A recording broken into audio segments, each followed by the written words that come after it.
August, Sunday. If you're wondering why I was in my room for the past few hours, let's just say I got in massive trouble. Oh, Greg! Well, I'm grounded for a week and I have a 2-week video game ban. So all I could really do was scroll through TikTok for about half an hour until I got bored.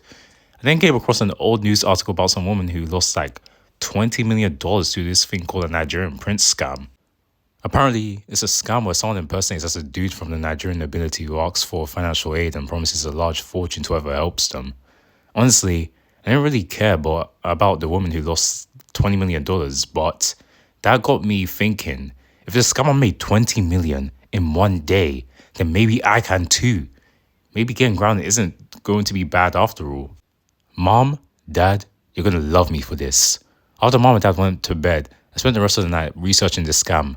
Turns out there are multiple ways this scam is done, such as email messaging the victim. By morning, I was an expert on this topic, and I wanted to try it out myself. I thought of who was going to be my first victim. It was a hard choice between Farrell and Fregley, but at the end, I picked Patty.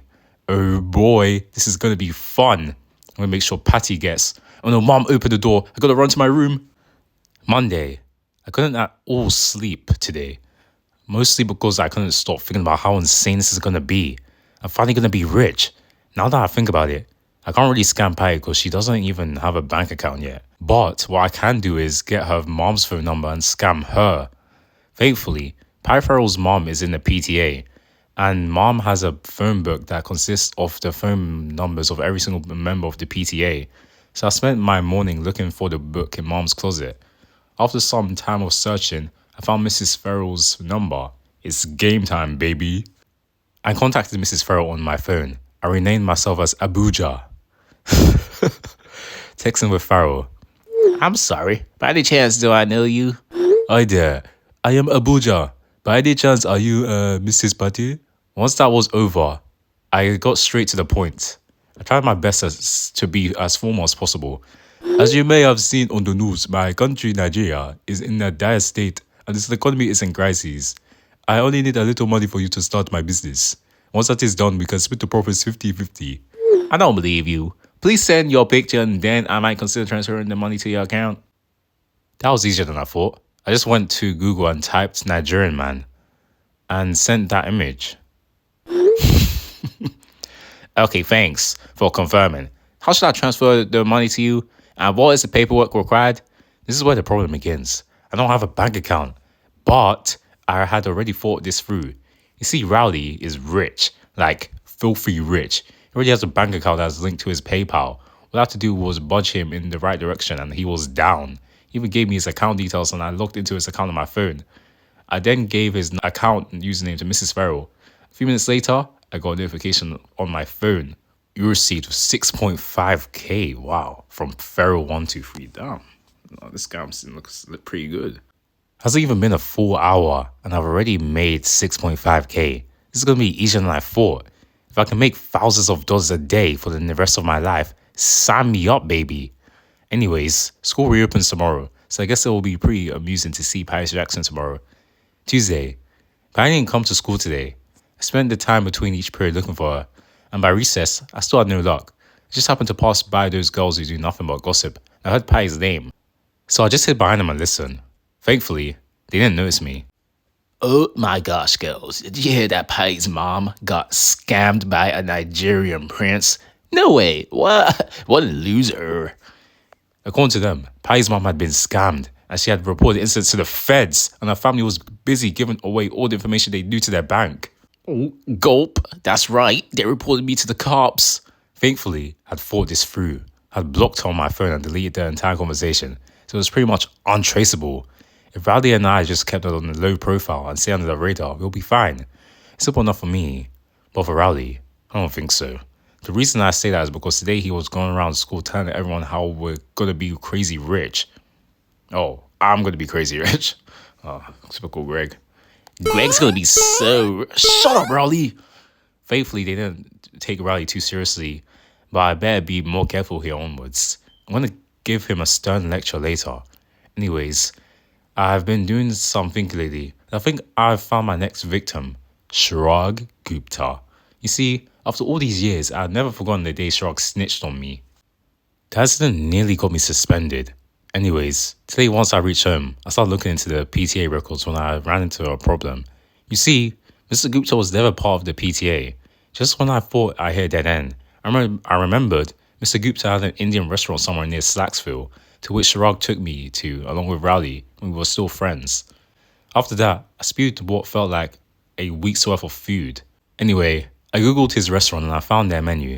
At the bottom of the menu, I found his contact information. Have any queries, you can reach us at 1+1 698 008 135. And just like that, another person will fall victim to my little scam.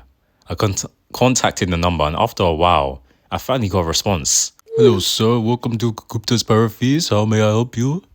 The second I got that message, I knew I had to take a different route for my scam to work. In the meantime, I just goofed around. Wednesday. I realized that if I want to make some serious cash, I gotta lock in. Yesterday wasn't my best day, but I'm gonna change that. By the end of this week, I'm gonna make 10K. Just wait and watch. By the way, Pai came to school today. I only got to see her once, and boy was she sad. Oh, and by the way, I finally got Mr. Gupta's personal phone number. It was pretty simple. I just asked Rowley to set up a play date with Sharag. Since Sharag didn't have his own phone, he gave Mr. Gupta's number to Rowley so he could contact him. The minute I reached home, I sent Mr. Gupta a message. This is going to be so fun. Hello there, any chance is this Mr. Gupta? Yes, it is. Who is this? The rest of the conversation turned out as you would expect. As you might have seen on the news, my country, Nigeria, is in a very dire state. I just need a little money to start my business. Once it is successful, I guarantee a 10x return on your investment. I own a restaurant myself, sir. Thank you for the invitation, but fortunately, I am not interested, sir. This isn't exactly going as I thought it would. I better switch tactics fast, or I might lose a victim. You do not understand. All you have to do is invest in my business, and then wait for the money to start rolling in. That sounds appealing, sir, but how do I transfer the money? Also, what documents do I need to deal with, sir? You can transfer the money to my PayPal for your convenience. You don't need to sign any documents. Once you invest, you don't need to lift a finger. I gave him Rowley's account name and all that stuff, and boom, I got the money. You received 10K from the Gupta to 1212 safe. Looks like my hard work just paid off. I did the usual procedure of blocking him and deleting the entire chat. I realized that there wasn't really any point of just letting the money accumulate like that. I have to spend it. But I can't just buy something like that and parade it around the house, or mom would get suspicious. And then I had a genius idea. You see, I have this English test coming up, and just like I am failing all the other subjects, I plan on failing this too. But rumor has it that Mrs. Motts once took a bribe from Jesse Range so he could finally pass 8th grade. Hey man, please, just don't tell anyone, please. Oh, your secret's safe for me, Jesse. Don't worry, boy. I decided to try my luck, so I texted Rowley and told him to bring my money tomorrow. Thursday, Rowley gave me the money today on the way to school. The rest of the day went by pretty smoothly. When the last bell of the day rang, and when it was time for dispersal, I looked for Mrs. Mott. I then found her sitting in the classroom all by herself in the classroom. So I made my move. Ma'am, can I discuss something important with you? Go on, Greg. I'm failing all my classes. Also, my grandmother is very sick. The pressure is killing me. Is there any chances you can get my grades up? I then got on my knees and started to beg. Greg. Let's make a deal, Gregory. I offered her $1,000 and thankfully she agreed. I took the money from my bag. I was going to hand it over. Just then, Mrs. Craig just had to barge inside. Aha! Caught you! Long story short, Mrs. Mott is fired and I'm suspended. On top of that, the police have launched an investigation on me. Thankfully, they didn't arrest me on the spot. But it's a matter of time before they found out and send me to the juvenile prison or something.